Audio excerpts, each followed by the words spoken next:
I'm not sure if this is a mea culpa exactly, or really what this is, but I thought I would just draw attention to something that I haven't drawn attention to before because I didn't know about it before. I've talked on this channel a few times before about Elon Musk. I've talked about the space program, specifically the Mars uh, program. I critiqued the show that was on Netflix about I think it's called Project Mars, and you know the involvement played by Musk in that endeavor. Um, and at the same time, I've also acknowledged that Musk is somebody who seems to give the appearance of bucking the system. Who is goes against political correctness, who makes statements that upset the woke folk. Um, and now, with his purchasing of Twitter and saying that he values freedom of speech and deregulation of censorship, that was basically de rigueur at a place like Twitter and at most mainstream social media platforms. Um, Obviously, those are all things that are interesting about the man.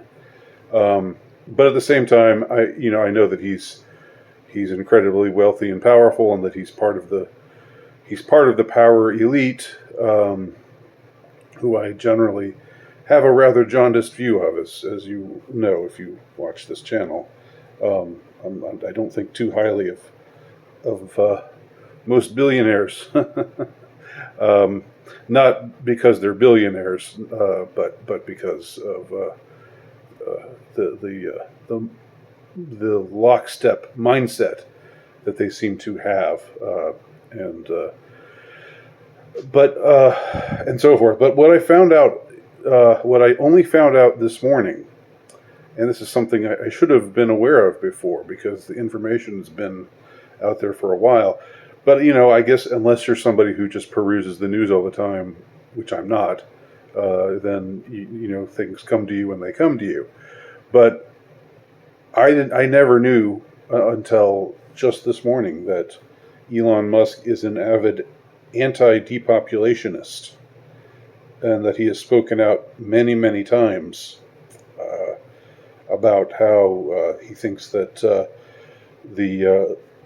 the fears of overpopulation are silly and overblown, and in fact, the real danger is the exact opposite, that the population is declining, and that there are fewer and fewer people, and you've got an increasing Japanification trend where you have an aging population and a very, very low birth rate, well below the replacement rate. So you have situations like in Japan, where those who are elderly have to be basically taken care of by the young. The young are enslaved in a way to the elderly, because there isn't this vibrant fecundity and fertility that one would have found in the past. And this is happening all over the world, everywhere pretty much except the continent of Africa.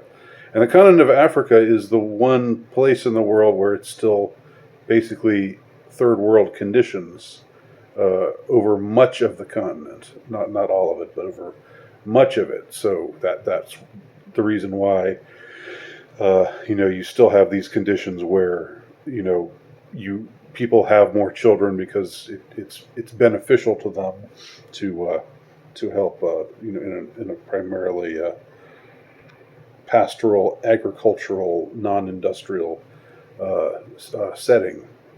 But since most of the world has been industrialized, not just the West, there's been a steep population decline. And Musk sees this as a bad thing. and he's clearly on the record making that statement. Also, he has 6 children himself, which I was not aware of. And in one interview, he talked about that as, he sort of joked about how he's leading by example in that regard. Now, what interests me the most about Musk's take on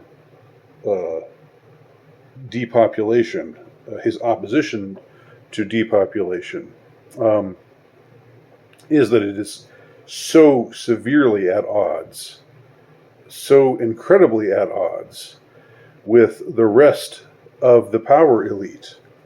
And I mean uniformly across the board, the rest of the power elite is out there promoting the gospel, the gospel so-called, of depopulation. And interestingly enough, fertility has declined, and a certain treatment that was recommended for all of the Earth's population by none other than Bill Gates himself, the Baj. This has shown a proven, or there have been numerous studies which has shown that this treatment, this experimental medical procedure that they have tried to make mandatory in many places across the world, that it's led to a decline in women's fertility. Of course, there's the well-charted decline in the male sperm count and in the testosterone levels of men. All kinds of theories regarding that, why that's happening. But interesting that the most powerful people in the world are in favor of depopulation, while we also see these trends developing for one reason or another. Maybe it's something they put in the air, maybe it's something they put in our food, maybe it's all of the above. Plus, in just about everywhere across the developed world, exceptions would prove the rule. I mean, I think presumably there's some kind of exceptions in places like Hungary and Poland where they have pro-natalist campaigns afoot, where they're trying to encourage young couples to have more children and giving them incentives to have more children. Those are vastly outnumbered exceptions that prove the rule, which is that, whatever propaganda system, whatever establishmentarian connected propaganda you receive that seeds your mind in one way or another, whether it's network television or public schools or think tanks or just about anything that gets the mainstream stamp of approval, is at least implicitly pro-depopulation, if not explicitly pro-depopulation. They promote things like what we see, under the banner of feminism. Now, if feminism were representing itself differently, if feminism were representing itself as, look, make the choice that makes you happy. Some women want to be mothers. Some women want to stay home and have children, and that's what they see as their calling in life. And if that's you, that's fine. Go for it. But if you want to be a career woman, go for it and put off family till later. Then you can go for that too. Whatever choice you make, it's yours to make, because we are pro-woman. If that were the message of feminism today, then I would not be singing this tune. But that is not the message of feminism today. The message of feminism feminism today is it's equating motherhood and the traditional family with slavery, and saying, young woman, you need to get a career, get on a career path. Don't worry about this wanting to have babies stuff. You can put that off until you're in your late 30s and 40s.